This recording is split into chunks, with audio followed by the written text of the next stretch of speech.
మంతన్లో నిన్నటి రోజున మరి ఇక్కడ మంతని నియోజకవర్గ బీఆర్ఎస్ ఇన్ఛార్జ్ పుట్టా మధుకర్ గారు మరి ఇక్కడ ఏదైతే ఇసుక మేము అధికారంలోకి వచ్చిన రెండో రోజునే ఇసుక బంద్ చేస్తామని చెప్పి ఏదైతే మరి ఇక్కడ శ్రీధర్ బాబు మరి ఇక్కడ దానికి సంబంధించిన ప్రకటన చేసిండో దానికి సంబంధించి ఏమైంది మరి ఇప్పటి వరకు ఎందుకు మరి ఇక్కడ మీరు ఇసుకను ఆపలేకపోతా ఉన్నారు? పక్కనే ఉన్న పెద్దపల్లి ఎమ్మెల్యే అక్కడ ఇసుక రీచ్లనే బంద్ చేసి ఆయన నియోజకవర్గ ప్రజలందరికీ కూడా ఉచితంగా ఇసుకను మరి కాంగ్రెస్ ప్రభుత్వం వచ్చిన మొదటి రోజు నుండి ఇవ్వడానికి ప్రయత్నం చేస్తా ఉంటే మరి ఇక్కడ కలెక్టర్ మిగతా నియోజకవర్గాలకు కూడా ఇయ్యక తప్పని పరిస్థితి ఏర్పడ్డది తప్ప ఇప్పటి వరకు మంత్రి నియోజకవర్గాలకు ఉచిత ఇసుక ఇవ్వడానికి ఏమాత్రం ప్రయత్నం చేయలేదు శ్రీధర్ బాబు. దానికి మేమే పోరాటం చేసి మంత్రి నియోజకవర్గంలో ఎందుకు ఇవ్వరని కలెక్టర్ మీద ఒత్తిడి వేస్తే దాని ద్వారానే ఇసుక వచ్చిందని చెప్పి అదే విధంగా మరి ఇక్కడ మంత్రిలో ఎందుకు ఇసుక రీచ్లు బంద్ చేయడం లేదు? గతంలో చూసుకున్నట్టయితే మొత్తం మరి ఇక్కడ ఏదైతే తాత ముత్తాతల ఆస్తి అన్నావు మొత్తం వాళ్ళకే పోతానే అన్నావు, ఇప్పుడు ఎందుకు ఇవ్వడం లేదని చెప్పి కూడా ఆయన తీవ్రంగా మరి విమర్శలు చేసిన పరిస్థితిని కూడా మనం ఇక్కడ ప్రధానంగా గమనించాలి. ఇక్కడ చూసుకున్నట్టయితే కాంగ్రెస్ అంటేనే మోసం, ప్రజలను వంచడం వెనతో పెట్టిన విద్య, ఆ పార్టీ ఢిల్లీ నుంచి గల్లీదాకా ఒకటినే మాజీ ఎమ్మెల్యే పుట్టమధుకర్ ధ్వజం. కాంగ్రెస్ అంటేనే మోసమని ప్రజలను వంచడం ఆ పార్టీకి వెనతో పెట్టిన విద్య అని మంత్రి మాజీ ఎమ్మెల్యే పుట్టమధుకర్ విమర్శించారు.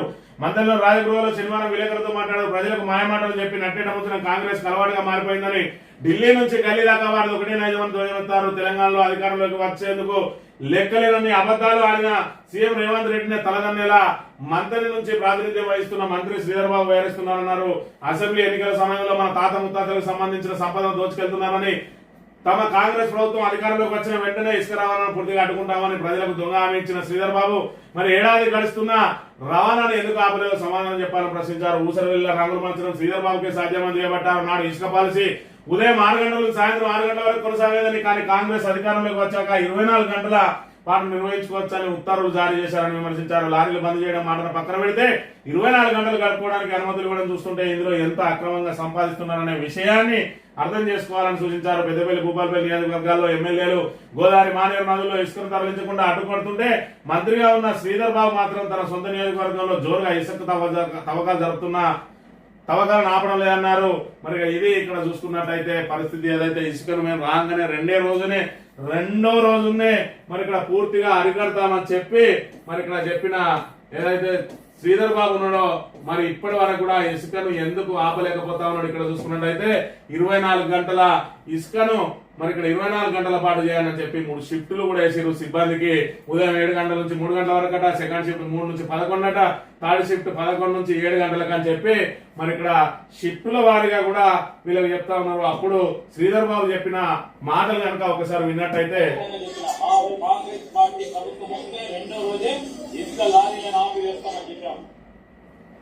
కాంగ్రెస్ ఇది ఎన్నికల ముందు శ్రీధర్ బాబు గారు చెప్పిన మాట, కాంగ్రెస్ ప్రభుత్వం వస్తే రెండో రోజు అని. మరి నాకు రెండే రోజు అని అంటే ఏదో దేవతలకు ఉంటుందట.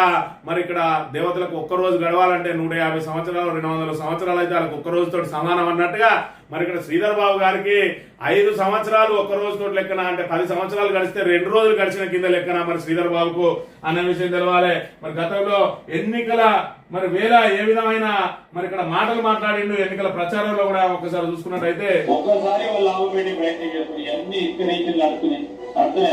అది ఎవరిది ఇసుక? మీ తాత ముత్తాతలు మీది, అది దాన్ని చూసుకోవద్దు. పోతున్నా లేదా తిరిగి ఆ సొమ్ము మళ్ళా తీసుకొచ్చే ప్రయత్నం చేస్తారు. 30వ తారీఖు నాడు మీ సొమ్ము మీరు తీసుకోవాలి. తీసుకుని ఏం చేస్తారు?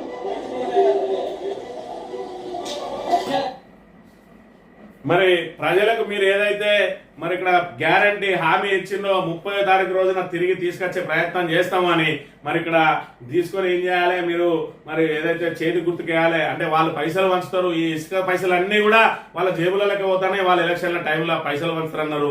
మరి పైసల వల్ల మా పంచిలో తెలంగాణ ఏదైతే మంత్రి ప్రజానీకం మొత్తానికి తెలుసు. మరి ఇక్కడ శ్రీధర్ బాబు పైసలు పంచిందా, పుట్టమది పైసలు పంచిందా అని ఆ విషయం విడిచిపెడితే మరి చేయి గుర్తు కేటేమన్నారు. మరి ఇక్కడ మీకు చేతి గుర్తు కోటేసిండ్రు, మీరు గెలిచిండ్రు. 2 రోజులలో నెలల్లో అరికడతా అన్న ఇసుక అక్రమ రవాణా ఎందుకు ఆగుదలేదు?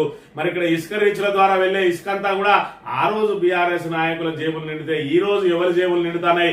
నీ జేబులు నిండకుంటే అక్కడ పెద్దపల్లి ఎమ్మెల్యే ఎందుకు అక్కడ రీచ్ లాపిండు, నువ్వేది కాపుతలేవు అంటే అక్రమంగా ఇసుక బుక్కుతున్నది ఎవరో తెలంగాణ మంతని ప్రజలందరూ కూడా గమనించాలి. శ్రీధర్ బాబు ఏం మాట చెప్పిండు, ఇవాళ ఎందుకు ఇసుక రీచ్లను ఆపలేకపోతా ఉండు? ఇదేమో గాలి మాటలు కాదు, స్వయంగా ఆయన నోటి నుంచి మాట్లాడిన మాటలే. మళ్ళొక్కసారి వినండి, ఆయన స్వయంగా ఆయన నోటి నుంచి మాట్లాడిన మాట. కాంగ్రెస్ పార్టీ ప్రభుత్వం వస్తే రెండో రోజే ఇసుక లారీలు ఆపుతానట. 15 నెలలు అవుతుంది, మరి ఎందుకు ఆపుతలేవు శ్రీధర్ బాబు అంటే ఆ ఇసుక పైసలు మొత్తం నీ జేబులకే పోతాయి. పెద్దపల్లి ఎమ్మెల్యే ఇసుక పోకుండా మొత్తానికి ఒక రీచ్ కూడా లేకుండా బంద్ చేస్తే శ్రీధర్ బాబు మరి ఆ ఇసుక కూడా నేనే సరఫరా చేస్తానా అని చెప్పి ఇక్కడ 24 గంటలకు అనుమతి తీసుకొచ్చిండు. పర్యావరణ అనుమతుల ప్రకారం సాయంత్రం 6 గంటల నుంచి ఉదయం 6 గంటల వరకు ఎలాంటి ఇసుక తవ్వకాలు తవ్వద్దు అని చెప్పి నిబంధనలు ఉన్నా కూడా ఆ నిబంధనలు బేఖాతరు చేస్తూ 24 గంటలు ఇసుక అక్రమ రవాణా చేసుకోవచ్చు అని చెప్పి మరి ఇక్కడ వాళ్ళ నాయకుడే చెప్పిండు. గతంలో ఏం చెప్పిండు?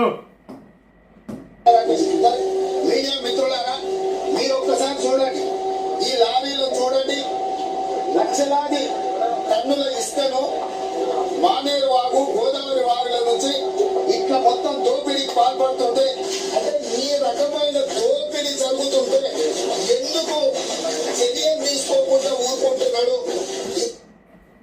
అప్పుడు ప్రభుత్వం మీద ఎవడైనా ప్రతిపక్షంలో ఉన్నప్పుడు నోటికి ఇష్టం వచ్చినట్టు మాట్లాడవచ్చు. మరి ఆ రోజు విమర్శలు చేసినావు.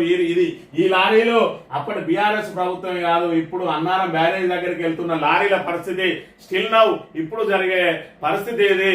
మరి ఆ రోజు గాలి మాటలు మాట్లాడిన రేవంత్ రెడ్డి, శ్రీధర్ బాబు ఏం మాట్లాడిన 2 రోజులకు ఇసుక బంద్ చేస్తాడు. ఈ రేవంత్ రెడ్డి అయితే వేలాది లారీలు పోతా ఉన్నాయి. మరి దీన్ని ఎందుకు అరికట్టలేకపోతా ఉన్నారు ప్రభుత్వాలు?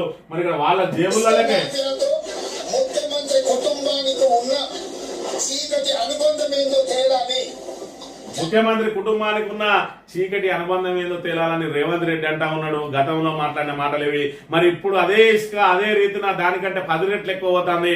ఇప్పుడు ముఖ్యమంత్రి కుటుంబానికి ఇసుక మాఫియాకున్న అనుబంధం ఏందో ఇప్పుడు తేలాలి. మరి ఇక్కడ మంత్రి దగ్గర ఉన్న జిల్లలపల్లి కోరిలో స్వయంగా తిరుపతి రెడ్డి ఏదైతే రేవంత్ రెడ్డి సోదరుడే నడిపిస్తా ఉన్నాడని ఆరోపణలు వెలువడుతున్న వేళ మరి ఆ ఇసుక క్వారీలకు ముఖ్యమంత్రికి ఏమనుబంధం ఉన్నది, ఇసుక క్వారీలకు మంత్రి శ్రీధర్ బాబుకి ఏమనుబంధం ఉన్నది అన్నది ప్రజలే తెలుసుకోవాలి. 2 రోజులలో ఆపేస్తానన్న పెద్ద మనిషి ఇప్పటి వరకు ఎందుకు ఆపుతలేడో మీరు అర్థం చేసుకోవాలి. ఇప్పుడు కాంగ్రెస్ ప్రభుత్వం అన్నది మరి ఇక్కడ ఏదైతే మంత్రులందరి ముందట ఉన్నది ఒకటే లక్ష్యం, మరి దోచుకో దాచుకో, మళ్ళీ వచ్చేది లేదు సచ్చేది లేదు, మళ్ళీ 4 టర్ములు రాక మనం రాజకీయం నడిపియాలనంటే మరి జేబుల నిండా మరి సంచుల నిండా పైసలు ఉండాలి. మనం ప్రతిపక్షంలో మరి ఇక్కడ మొత్తం 119లో 118 ఓడిపోయిన మంచిదే, మనొక్క సీటు గెలవాలని ప్రతి మంత్రి కూడా ఎక్కడికక్కడ ప్రయత్నాలు చేస్తున్న పరిస్థితి. ఎందుకంటే రేవంత్ రెడ్డి చేస్తున్న విధానాలతోటి మరి మంత్రివర్గం అంతా కూడా అవలంబిస్తున్న విధానాలతోటి కాంగ్రెస్ ప్రతిష్ట ఇప్పటికే పూర్తిగా దిగజారిపోయింది. ఇంకా 3-4 టర్ముల వరకు కూడా కాంగ్రెస్ మరి ఇక్కడ ఏదైతే తెలంగాణలో బతికి బట్టగట్టే పరిస్థితి లేదు. కాబట్టి మరి 3-4 టర్ముల రాక కూడా మనం తరతరాలకు సరిపడే వాటిని సంపాదించుకోవాలి. దానిలో ప్రధాన ఆదాయ వనరు ఏదైతే ఉన్నదో అది ఇసుకనే. అందుకే 24 గంటల పాటు సరఫరా చేసుకోవడానికి, ఎందుకంటే ఎన్ని రోజులు నడుతుందో తెలియదు, ఏ కోట చేస్తుందో తెలియదు. అందుకే నడిచినప్పుడే మరి 24 గంటలు ఆపకుండా నింపుకోండి అని చెప్పి మన అక్కడ రేవంత్ రెడ్డి ఆదేశాలు ఇక్కడ శ్రీధర్ బాబు పాటిస్తా ఉన్నాడు. మన పెద్దపల్లి లాంటి చోట విజయ రమణారావు నాకు ₹1 అవసరం లేదు, ఆ ఇసుక క్వారీ అవసరం లేదు, నా ప్రజలు సుభిక్షంగా ఉండాలి, నాకు భూగర్భ జలాలు అడుగంటిపోతే ఇసుక అంతా ఇక్కడ మానేరు దోపిడీ గురైతే మరి ఇక్కడ నా రైతుల సంక్షేమం కోసం నా భూగర్భ జలాలు అడుగంటికుండా ఉండడం కోసం నా దగ్గర రీచ్లు ఉండద్దని చెప్పి కరాఖండిగా చెప్పి మరి శాండ్ ట్యాక్సీని కూడా రద్దు చేయించిన మొగోడు విజయ రమణారావు. ఆ మగతనం మరి మంత్రులకు లేకుండా పోతా ఉన్నది అని అంటే దీనికి కారణం మరి ఇక్కడ పూర్తిగా ఇసుక మీద వచ్చే ఆదాయమా కాదా అన్నది మంత్రి ప్రజలే ఒక్కసారి బేరీజ్ వేసుకోవాలి. విజయ రమణారావుకు సాధ్యమైంది, మంత్రి శ్రీధర్ బాబుకి ఎందుకు సాధ్యమైతే లేదు? పెద్దపల్లిలో ఎందుకు ఇసుక రీచ్లు బంద్ అయినాయి? మంత్రిలో ఎందుకు బంద్ కాలేదు? మరి విజయ రమణారావు ఏ రోజు కూడా పెద్దపల్లి ప్రజలకు హామీ ఇయ్యలే ఎన్నికల్లో నేను ఇసుక రీచ్లు బంద్ చేస్తా వచ్చిన తర్వాత అని. కానీ ఆయనకు అధికారం వచ్చింది, ఆ వెంటనే ఇక్కడ కాంగ్రెస్ కూడా అధికారంలో ఉన్నది, తాను ఎమ్మెల్యే గెలిచింది కాబట్టి ప్రజలకు ఎంత చేయాలనో అంత చేయాలని చెప్పి ఆయన ఇసుక రీచ్లన్నీ బంద్ చేసి శాండ్ ట్యాక్సీని మరి ఇక్కడ కలెక్టర్ ప్రవేశపెడితే శాండ్ ట్యాక్సీని కూడా రద్దు చేయించి ఉదయం 6 గంటల నుంచి సాయంత్రం 6 గంటల వరకు మీ ఇసుక అవసరాలకు కొట్టుకోండి, లారీల ద్వారా మాత్రం సరఫరా చేయద్దు, ట్రాక్టర్ల ద్వారా ఎవరికైతే అవసరం ఉంటుందో వాళ్ళ గృహ అవసరాలకు ఫ్రీగా వాడుకోండి అని చెప్పి బాజాప్తా ప్రకటించి బాజాప్తా అమలు చేయించి బాజాప్తా రీచ్లు బంద్ చేస్తే ఇక్కడ మొన్నటి వరకు కూడా ఇసుకను మరి ఇక్కడ ఆయన అనుచరులు ఏదో బ్లాక్ దందా నిర్వహించిండు. చివరికి మరి ఇక్కడ ప్రతిపక్షాల ఒత్తిడికి తలగి కలెక్టరే జిల్లా వ్యాప్తంగా అమలు చేసిండు. ఒక పెద్దపల్లి జిల్లాలోనే ఫ్రీగా అమలై మరి పక్క నియోజకవర్గాల్లో కాకపోవడంతో పెద్దపల్లి నియోజకవర్గంలో ఎందుకు అమలు అవుతుంది, ఇక్కడ ఎందుకు అమలు కాదని చెప్పి మరి ఇక్కడ పుట్టా మధుకర్ తీవ్ర స్థాయిలో ఒత్తిడి తెచ్చిన నేపథ్యంలో మా పెద్దపల్లి మంత్రిని కూడా ఫ్రీస్ ఇచ్చిండు. రామగుండం కూడా ఫ్రీస్ గా మరి అమలు చేయక తప్పని పరిస్థితి. అయినప్పటికీ కూడా ఇసుక రీచ్లను మాత్రం బంద్ చేయకుండా వేలాది లారీలు ఏ విధంగా పోతా ఉన్నాయి అనేది ఇక్కడ మనకు గమనిస్తుంది. ప్రతిపక్షం ఉన్నప్పుడు ఏం మాట్లాడిండు శ్రీధర్ బాబు, ఏం మాట్లాడు 2 రోజులు చాలన్నాడు. ఇవాళ విజయరమణారావు ఒక్క రోజులనే బంద్ చేయించిండు. మరి ఇక్కడ ఈయనకు 15 నెలల కాలమైనా ఎందుకు బంద్ అయితే లేదు అని అంటే మరి ప్రజలే బేరేజ్ వేసుకోవాలా ఇక్కడ ఏం జరుగుతుందనే విషయాన్ని మరి ఇక్కడ ఏదైతే చెప్తున్నంత ఈజీ కాదు మాటలు, మరి ఇక్కడ చెప్పేది ఒకటి చేసేది ఒకటి. శ్రీధర్ బాబు గారు ఆచరిస్తున్నది అవలంబిస్తున్నది ఏంటిదో ప్రజలు గమనించాలి. మరి మీరే చూసిండు, ఇక్కడ ఎవరు చెప్పాల్సిన అవసరం లేదు. మంత్రి ప్రజలకు స్వయంగా తెలుసు, ఇక్కడ ఎవరు వచ్చి ప్రచారం చేయాల్సిన అవసరం లేదు. మరి ఇక్కడ ఖచ్చితంగా మరి నాయకులను కొనుగోలు జరిగిందా లేదా ఎన్నికల ముందు, మరి ఇక్కడ విచ్చలవిడిగా డబ్బులు పంపిణీ చేసి మరి ఇక్కడ ఏదైతే కులాల వారీగా కిట్లు పంపిణీ, ఆర్ఎంపీ డాక్టర్లకు కిట్లు పంపిణీ, మరి సెలూన్లకు కిట్లు పంపిణీ, అదే విధంగా మరి ఇక్కడ ఏదైతే లాటరీలకు కిట్ల పంపిణీ, మరి ఈ విధంగా విచ్చలవిడిగా డబ్బులు పంపిణీ చేసింది ఎవరు? రాబోయే రోజులలో మళ్ళీ పంపిణీ చేయడం కోసం జేబులు నింపుకుంటున్నది ఎవరు? మరి ఇక్కడ ప్రజలకు ఏడాది కాలంలో ఇప్పటి వరకు మంత్రి నియోజకవర్గానికి జరిగిన అభివృద్ధి ఏంటిది అనేది మరి ఇక్కడ అక్కడనేమో ముఖ్యమంత్రి శ్రీధర్ బాబు ఏ చెప్తే నేను అది చేయడానికి సిద్ధంగా ఉన్నా అంటాడు. ఈయనేమో కనీసంగా కిషన్ రావుపల్లి నుంచి 4 కోట్ల రూపాయలు కడితే భూపాలపల్లికి కనెక్ట్ అయిపోతుంది. ఆల్రెడీ గత ప్రభుత్వ హయాంలోనే అన్ని రకాల అనుమతులు వచ్చినాయి. అటవీ అనుమతులు రావడం అనేది మరి ఇక్కడ గతంలో చూసి ఎరగం. వీళ్ళు చిన్న కాళేశ్వరం ప్రాజెక్టు కూడా అటవీ అనుమతులు లేక చేతులు ఎత్తేసిన పరిస్థితులలో బీఆర్ఎస్ ప్రభుత్వమే అటవీ అనుమతులు, అటు కాళేశ్వరం ప్రాజెక్టు అదేవిధంగా చిన్న కాళేశ్వరం ప్రాజెక్టు కూడా అటవీ అనుమతులు తీసుకొచ్చిన చరిత్ర బీఆర్ఎస్ ప్రభుత్వానికి. ఆ అటవీ అనుమతులు తీసుకొచ్చి ఆల్రెడీ కిషన్ రావుపల్లి వరకు ఆల్రెడీ రోడ్ వేసినా కూడా కిషన్ రావుపల్లి నుంచి అక్కడి వరకు మరి 4 కోట్లు ఏదైతే చెట్టును నరికేస్తామో దానికి పరిహారం కట్టమని చెప్పి అటవీ శాఖ నోటీస్ ఇస్తే దానికి ఇప్పటి వరకు స్పందించి 4 కోట్లు కూడా కట్టలేకపోతాడు శ్రీధర్ బాబు. మరోవైపు మరి ఇక్కడ అవుతుందో కాదో తెలియదానికి 125 కోట్లు మంజూరు చేసిన అని చెప్పి మరి ఏదైతే మరి మంతని నుంచి ఇక్కడ శివారానికి బ్రిడ్జి మంజూరు చేయించిన ఆల్రెడీ సర్వే నడుతుందని ఓ రోజు ఏదో గొట్టం పట్టుకొని వచ్చి అటు తిరిగేటోళ్ళు ఇటు తిరిగేటోళ్ళు ఫోటోలు కొట్టి ఆల్రెడీ చక్క పనులు సాగుతా ఉన్నాయి. శ్రీధర్ బాబు గారు పెద్ద గోదావరి మీద బ్రిడ్జిని తీసుకొచ్చిందని చెప్పి మరి ఇక్కడ గొప్పలు చెప్పుకుంటా ఉన్నారు. కానీ మరి ఇప్పటి వరకు మంతని నుంచి మరి ఇక్కడ పెద్దపల్లి వరకు ఉన్న రహదారి అది కూడా గత ప్రభుత్వ హయాంలోనే మంజూరైంది. ఆల్రెడీ అగ్రిమెంట్ కూడా అయిపోయింది. 15 నెలల కాలం నుంచి ఆ రోడ్డును కూడా పూర్తి చేయలేని మరి ఇక్కడ దుస్థితిలో ఉన్నది ఈ రోజు కాంగ్రెస్ ప్రభుత్వం. మంతని మరి ఇక్కడ మంత్రి నియోజకవర్గం ఇక్కడ ప్రాతినిధ్యం వహిస్తున్న శ్రీధర్ బాబు అయినా కూడా రోడ్డును పూర్తి చేయించలేకపోతా ఉన్నాడు. మరి సెన్నర్ కాలనీలో బ్రిడ్జిని చూసుకున్నట్టయితే నిత్యం నరకం అనుభవిస్తా ఉన్నారు. అక్కడ ఆ చుట్టుపక్కల షాపుల వాళ్ళు ఆ ప్రాంత ప్రజలందరూ కూడా నరకం అనుభవిస్తా ఉన్నారు.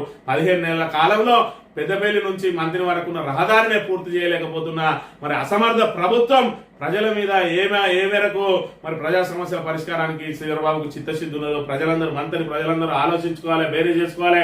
మంత్రిని ప్రజలను కేవలం ఓట్లుగానే పరిగణిస్తారు. మరి డబ్బు మూటలు వారైతే వాళ్ళే ఓట్లు ఎత్తారనే హీన స్థితిలో ఉన్నది ఇలా మంత్రిని ప్రజానీకాన్ని వాళ్ళు హీన స్థితిలో చూస్తా ఉన్నారనే విషయాన్ని గ్రహించాలి.